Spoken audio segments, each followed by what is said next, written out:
এক অসুর এমন শক্তিশালী ছিল যে কোনো মানুষ, প্রাণী বা দেবতা তাকে মারতে পারত না, এবং তাকে দিনেও এবং রাতে মারা সম্ভব ছিল না।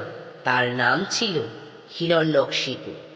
কিন্তু সে ভুলে গিয়েছিল এক সত্যি শক্তি আছে। আজ জানব কিভাবে ঈশ্বর নিলেন এই ভয়ঙ্কর নরসিংহ অবতার। হিরণ্যকশিপু সমস্ত পৃথিবীকে নিজের দখলে রাখার চেষ্টা করেছিল, কিন্তু তার ঘরে জন্ম নিয়েছিল হরিভক্ত প্রহ্লাদ। প্রহ্লাদ ভগবান বিষ্ণু ভক্ত ছিলেন বলে হিরণ্যকশিপু তাকে শাস্তি দিত, কিন্তু প্রহ্লাদের আস্থা ভগবান বিষ্ণুর প্রতি ছিল অটল। তিনি জানতেন ভগবান বিষ্ণু তাকে যে কোনো উপায়ে রক্ষা করবেন।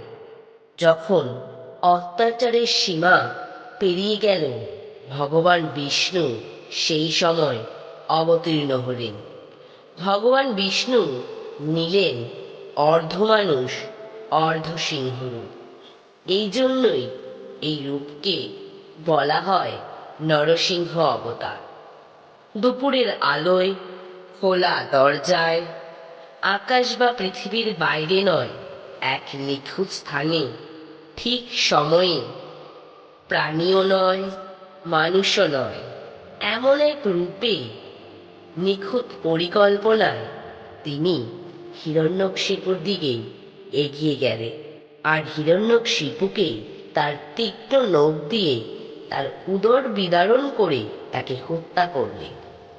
ভয়ঙ্কর দৃশ্য হলেও এটি ছিল ন্যায়ের জয়।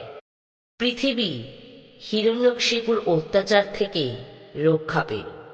অন্যায়ের শক্তি যে কখনোই স্থায়ী হয় না, তা ভগবান বিষ্ণু আবার বুঝিয়ে দিলেন।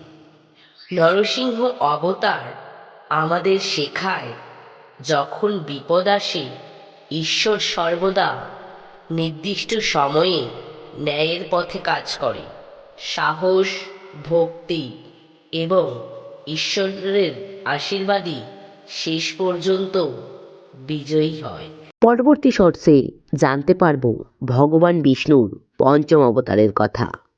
এরকম আরও অজানা কথা জানতে হলে রহস্যপীঠ লিখে সাবস্ক্রাইব করুন।